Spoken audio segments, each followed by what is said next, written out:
What is causing that muscle spasm down here in the lower lumbar spine? I've kind of given it away, but we're going to talk about that in today's video. We're going to go through a classic mistake that people make when thinking about that muscle spasm in the lower back. We're going to talk about what is actually causing it. What is responsible for these seemingly random muscle spasms, or sometimes not so random muscle spasms that happen in this part of the lumbar spine, the lower section of our spine. And more importantly, at the end of this video, which is probably why you're watching the thing in the first place, we're going to go through some solutions that are actually going to help you get that relief from the muscle spasm.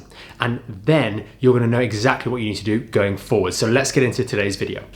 With any good plan of action, we need to remove mistakes first and foremost, because if you're doing the wrong things, then that's going to take away all the benefit of those right things that you're doing. So get those out of the way first. And one of the classic mistakes when it comes to the muscle spasm down here and dealing with it ineffectively is that lack of understanding with regards to what a muscle's doing in the first place. Why are they spasming? We've got a very simple example here to help you understand specifically with a different cause of muscle spasm. In this case, let's pretend this is a hot spine. It's very, very hot, 100 degrees, 200 degrees. If I touch the spine there, I'm going to have muscle spasm to pull my arm away. It is a conscious or subconscious process that creates muscle spasm in my limb to pull my finger away from that pain, that injured tissue, which is going to be the finger. Now that's an obvious and it's somewhat abstract example, but it's the same in your lower back. When you push those tissues into the wrong place and create some damage, create some injury, create that sensation, it sends reflexes into your spine, which causes other muscles to go, try and protect this, pull away, pull away. Now the reality is, unfortunately, that it's not quite as simple as that when it comes to the lower back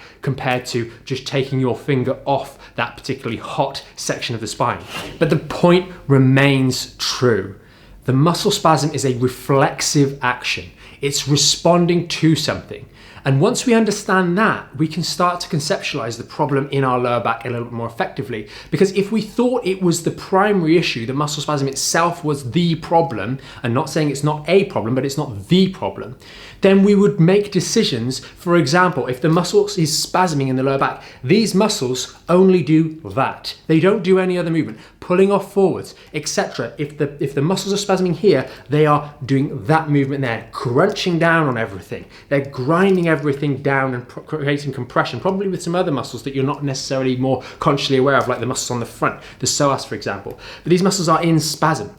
We do not want to stretch them out even more, especially if we're already stretched as it is. Maybe those muscles are fighting to bring you back to a lordosis and you then go and stretch them out even more. Not a good idea, and it's probably making the cause, which we're going to get into next, a little bit worse.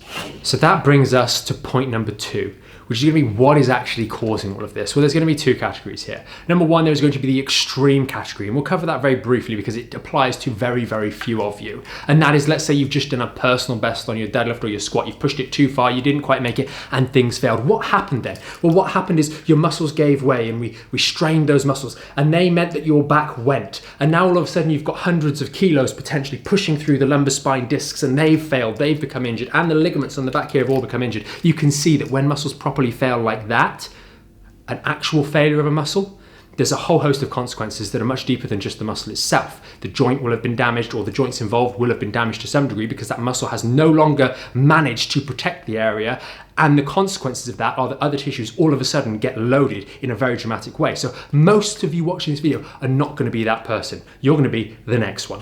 The next person is a much, much more low-grade stress, but a continuous stress, a consistent, repetitive stress of inappropriate use of these muscles, of these tissues on a day in, day out basis, rounding of the back for extended periods, weakening of the ligaments around here, weakening then of the muscles in this section of our spine because we very rarely use them and bring ourselves back up into an erect posture for any length of time. We're mostly slouching down over an extended period. Firstly, stretching and elongating these muscles. Secondly, allowing them to weaken and lose that muscle strength that they maybe once had in years gone by when we were more active.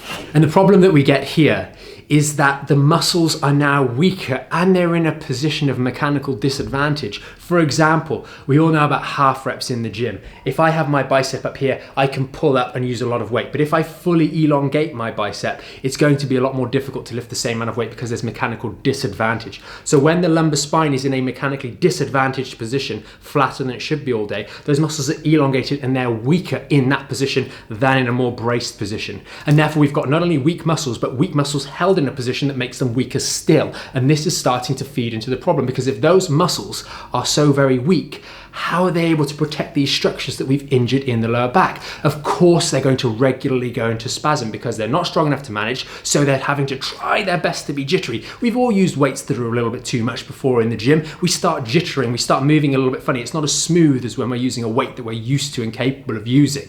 And that's really one of the problems. And then secondarily, we also have the problem of those tissues constantly getting injured on a daily basis because we're not able to protect them when we don't have the competence in these muscles. So the tissues get injured, and we go back to the start of the video. The stimulation, the injury, the tweak, the minor insult to these tissues then signals that muscle spasm to try and protect it, but the muscle spasm unfortunately makes things worse and doesn't help the quality of the muscle tissue. So what are we going to do about it? Well, this brings us to the short punchline of today's video, and that is start to improve the quality of these muscle tissues. It's to start to learn to engage these tissues more effectively, learn to improve the strength and the competence of the tissues in this lumbar spine. Yes, there is a place for stretching in this short term, this early days, and trying to stretch the right muscles can help take a little bit of tension off the lower back. For example, working on the hip musculature, the glutes, the hamstrings, the hip flexors, etc., can be helpful. It's not fixing the problem, because we need to improve the tissues in this region, their strength. Not just adding more flexibility, but adding a little bit of flexibility to this area, or mobility to this area, can really, really help. But you need to, without a shadow of a doubt, work on strengthening up this area first and foremost. Because if you can start to provide a 10, 15, 20% increase in the strength and competence of this section, it's going to be able to protect whatever has been injured down here in a major or minor way, so that can go through the effective healing process. And then as you get stronger and stronger in these tissues, doing exercises for the core, safe, correct exercise for the core. Here's a hint.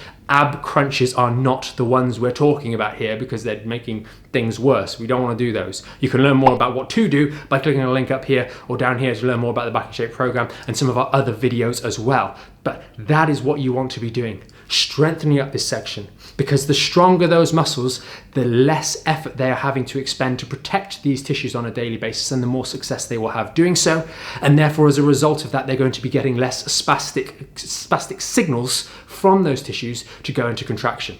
And that is how we deal with the causes of that muscle spasm in our lower back. There's much more to it than that to help you improve the overall competence of this region on our website and on our YouTube channel. So you can always click a link around this video or give us a thumbs up. Consider subscribing to the channel so you do stay up to date with these sorts of videos to help you get a better understanding of, number one, what on earth is going on in the body, because that makes a big difference. But number two, how to take the necessary steps to fix it and get resolution here and really get your back in shape. Not only here, but you back in shape in the greatest sense of the word.